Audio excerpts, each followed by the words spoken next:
Hello family. तर सकाळची सुरुवात झाली अशी काही उर्वीला गार्डनमध्ये घेऊन जात होतो. फॅमिली गार्डन, जिथं सगळी फॅमिली येते शॉपिंग करण्यासाठी.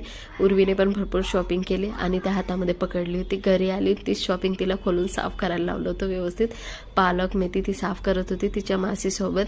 मी तर ताईच्या घरी आली होती, मला काही काम होतं नाही. क्रिसू बघा चीज प्लँकिस करतोय, खूप रडला तो, त्याला पण यायचं होतं. 12-12:30 गेले होते तर मला खूप भूक लागली होती. म्हटलं वेफर्स खाऊन घेते, साधी वेफर्स येते ना ती वेफर्स खाल्ली. आणि हा आज एकादशी ना, तर तुम्हाला सगळ्यांना खूप खूप शुभेच्छा पुत्रदा एकादशीच्या. ते यांचा उपवास नव्हता, त्यांनी गुजराती थाळी मागून घेतली होती बाहेरून. आणि मी इथं पटकन घरी आली, कढाईमध्ये तेल टाकलं, शेंगदाण्याचं कूट टाकलं, तिखं मला पाहिजे तितकं, नमक पण स्वादानुसार टाकून, साबुदाणे टाकून मस्तपैकी कलसवून घेतलं. हे बघा ही आमची डिश. दही होतं, यांची गुजराती थाळी पण पूर्ण फुल भरलेली. आणि आमच्या प्लेटमध्ये होते दही, साबुदाणे, शेंगदाणे, डाळी. तर असे आम्ही एन्जॉय केलं. तर बाय बाय.